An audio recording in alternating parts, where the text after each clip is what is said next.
Words of my friend Tupac,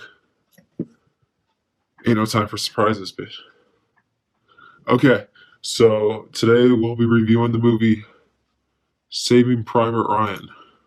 You're probably wondering, Luke, the game's about, sorry, I misspoke.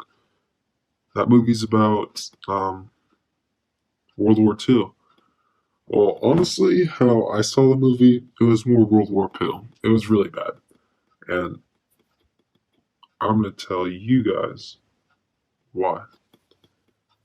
So first off, we're going to start off with a little synopsis of the movie, if you will. We have just a quick review of World War One.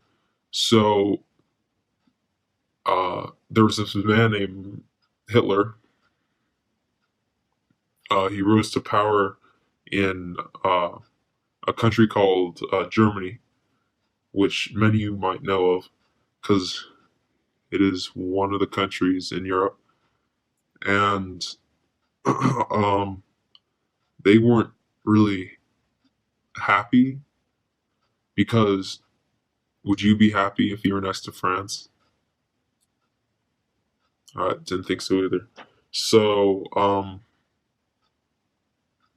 yeah. So pretty much, Hitler, during World War One, he was really influential because he was a great orator, if you will, and they invaded Europe and the world. They almost took over the world, and the only country they didn't get was United States of America, U.S. of A. Remember that. That's really important. And so, within this movie, it's America uh, call in a league called the Allies, and they're like with Russia, but yeah. So they decide, hey, let's invade France because they gave up, and they do that, and they take over France. Spoiler alert. Sorry, I just in case you guys didn't see the movie or had really any historical background on what was going on. Well, now you know. And so they go into France, and when they're invading one of the forests, they lose a soldier named Ryan, and you're probably like, why do they care about Ryan so much? Well, the thing is, Ryan, he was kind of like the guy who like kept the morale like in the troop, and he was kind of a bushwookie because in a way it's kind of hard to explain in terms of characters. He's definitely kind of a Han Solo type character, so he's ready to fly onto the screen and out of it and into your heart, so that's important. And so Ryan, he goes missing, and the Americans, they're just like, oh my, where'd he go? And so they search all of France looking for him until in a small town they find that he's been crucified. And you're probably thinking, Luke, what is this? The medieval times? No, you silly goose. It's World War One. So they do that sort of thing. And at that point, um, they're kind of unsure of what to do.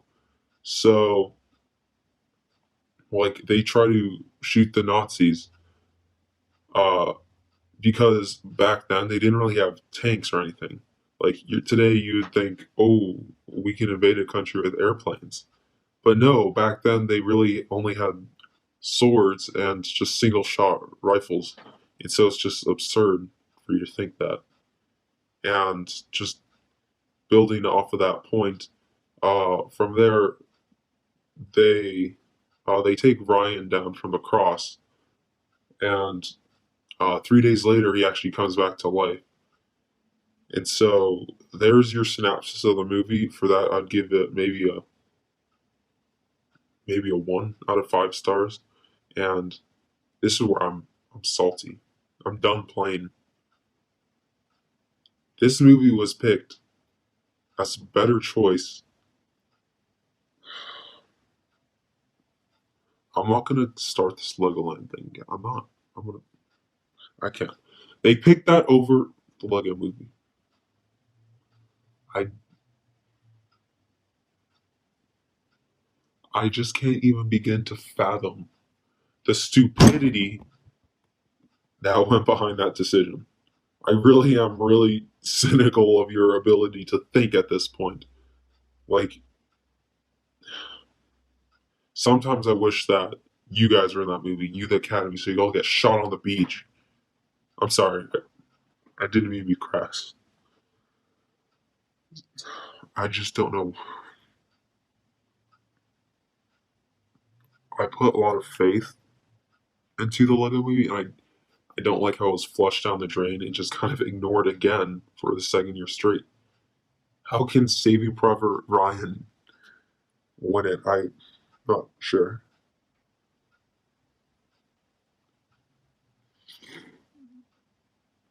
This is a formal warning to the Academy. If you ignore this, I will. There will be hell to pay.